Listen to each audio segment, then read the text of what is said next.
Karibu sana kwenye ujasiriamali msikilizaji. Katika video ya siku ya leo naenda kukuelekeza malighafi ambazo zinatumika katika utengenezaji wa sabuni ya maji nzito kabisa na yenye manukato mazuri. Kwa hiyo andaa diary yako vizuri, andaa kalamu yako ili basi uweze kuandika vitu vifuatavyo. Awali ya yote nimekuandalia kitabu kinaitwa Miliki Kiwanda Chako. Ni kitabu kizuri sana kwa mjasiriamali ambaye anapenda kupiga hatua, anapenda kusogea katika mafanikio yake ya ujasiriamali. Kitabu hicho kinapatikana kwa soft copy, kwa hard copy, lakini pia kama unapenda kujifunza zaidi yako madarasa ambayo nimeandaa kupitia WhatsApp ambayo utajifunza hatua kwa hatua mwanzo mpaka mwisho, lakini pia utapata usimamizi zaidi wa kuweza kuzalisha bidhaa zako pamoja na kuzifanyia packaging nzuri kabisa. Malighafi ya kwanza lazima tuwe na Siles au watu wengine pia wanapenda kuita unga roll.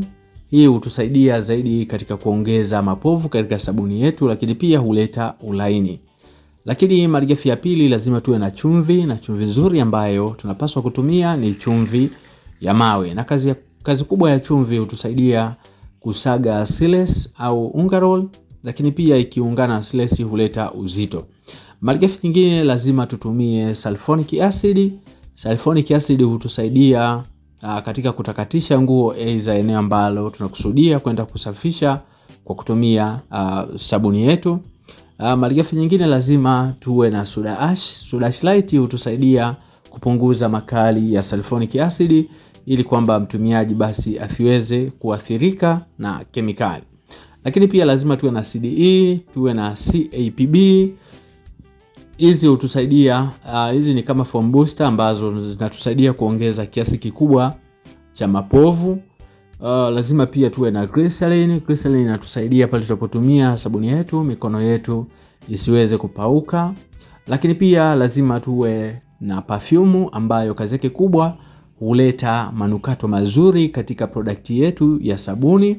Lakini pia lazima tuwe na rangi ambayo rangi kazi yake kubwa pia hutusaidia kupata muonekano mzuri kabisa kwa ajili ya kuifanya sabuni yetu iweze kuvutia vizuri. Vile vile lazima tuwe na citric acid au wengine wanatumia DMDM, wengine hutumia DMDH. Hizi kwa pamoja ni preservative ambazo kazi yake kubwa hutusaidia kutunza sabuni yetu iweze kukaa muda mrefu pasipo kuharibika. Na hiki ndo kitu pekee ambacho kinatusaidia kupata expire date ya bidhaa yetu iweze kuishi muda mrefu zaidi.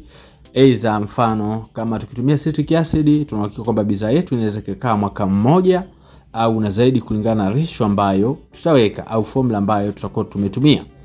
Malighafi ya mwisho kabisa ambayo napenda kuitambulisha ni Alka2 au Nutrasol ambayo kazi yake kubwa pia inatusaidia kupata uzito ambao unatakiwa katika bidhaa yetu ya sabuni. Karibu sana katika ujasiriamali wa kujifunza bidhaa mbalimbali za viwandani. Leo ulikuwa na mimi Mwalimu Almasi. Katika darasa la leo tumeangalia vitu muhimu ambavyo vinahitajika katika utengenezaji wa sabuni ya maji.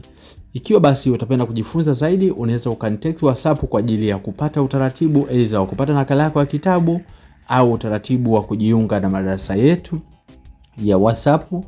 Vile vile pia ukijifunza kutoka kwetu utapata na usimamizi mzuri wa hatua kwa hatua, namna ya kuzalisha, namna ya kufungasha na namna ambavyo unaweza kuingiza bidhaa zako katika masoko ambayo yanakuzunguka. Asante sana na karibu sana kwenye ujasiriamali.